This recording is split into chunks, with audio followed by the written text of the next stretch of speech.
Hi there. Have you ever taken a test in school that was talked about by the teachers for months, one that seemed much more important than the rest? Chances are that was a state run standardized test. These tests are given a few times a year, and depending on what state you live on, depends on what test you or your child will receive. I personally think these tests can be unfair to students. Standardized testing is a snapshot of one day and by no means is a representation of what the capabilities of each student possesses. I have two boys currently in school. My 12-year-old, whose nickname is Bill Nye and who's highly ADHD, and my 9-year-old, who is very smart but in a different way. My 12-year-old could tell you just about anything. He reads for hours a day, just super smart in any way you want to ask him. My 9-year-old would prefer to play video games and enjoys winning. Over the last few years, we have noticed my 12-year-old standardized test scores have been coming in low, and even teachers agree they're a bit low for how smart he is. My 9-year-old tests high on just about all of them.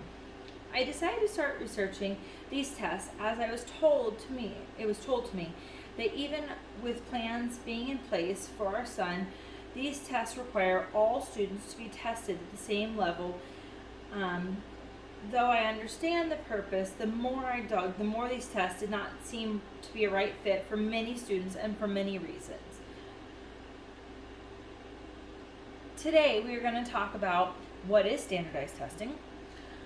The same test with all the same procedures is given to every student regardless of if they have a disability.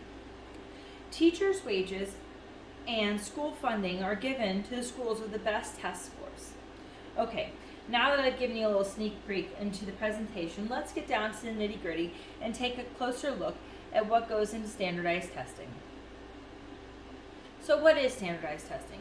A standardized test is a form of test that requires all test takers to answer the same questions or a section of questions from common bank of questions in the same way, and that is scored in a standardized or consistent manner, which makes it possible to compare the relative performance of individual students or group of students.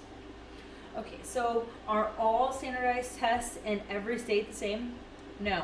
Every state picks their own tests, and each state, the price of the test per student is different, which means if your family moves to another state, depending on the state your child could be tested on possibly different material.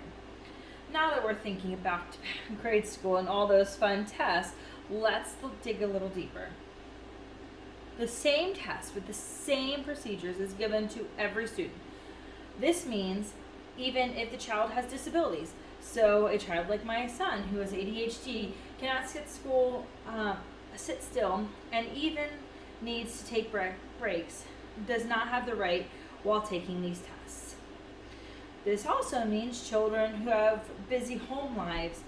Single mom works 2 jobs, can support her kids, is always too busy to help her kid with schoolwork, lots of stress, lots of stuff in their background, mental state coming to school.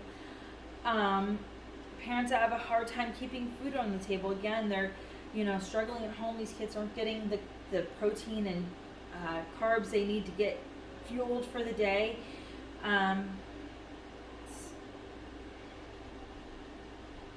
So they're coming to school hungry and not able to think. Child could have a mental disorder, undiscovered depression, you name it, they could have it. And then children whose English is their second language. Not all kids are born and raised here. And then there are those that are, but another language is taught to them first so that they can translate, well, not necessarily so they can, but they do translate for their grandparents, their parents. So English is not their first language, and sometimes they don't speak it very well. All right, so I don't know about you, but I want to become a teacher now for these kids any way I can. So now let's talk about being a teacher.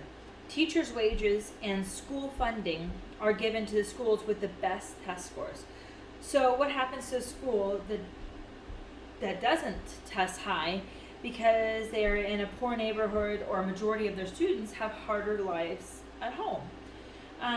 They often do not test as high as those that attend in higher income areas, resulting in less school funding and less pay for teachers.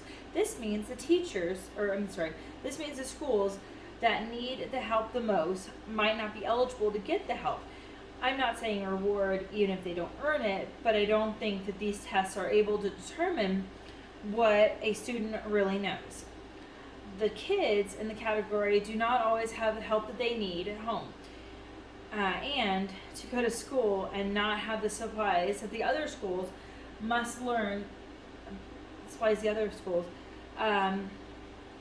need to learn could be a good reason why they're not testing well. So what happens when hardworking teachers lose the money due to their hardworking students not scoring well? They either lose the passion to continue teaching or move to a school that can pay more due to better test scores. Well, now that you are hopefully thinking a new strategy so no child is left behind, that was a lot of fun and a lot of information. Let me do a quick replay on what we talked about today. We talked about what is standardized testing, the same tests with all the same procedures given to every student. Teachers' wages and school funding are given to the schools with the best test scores. Standardized testing was a great idea in making sure the children of tomorrow are being taught correctly. Our children do not fit into one box, so we should not be testing all of our children out of the same box. Thanks.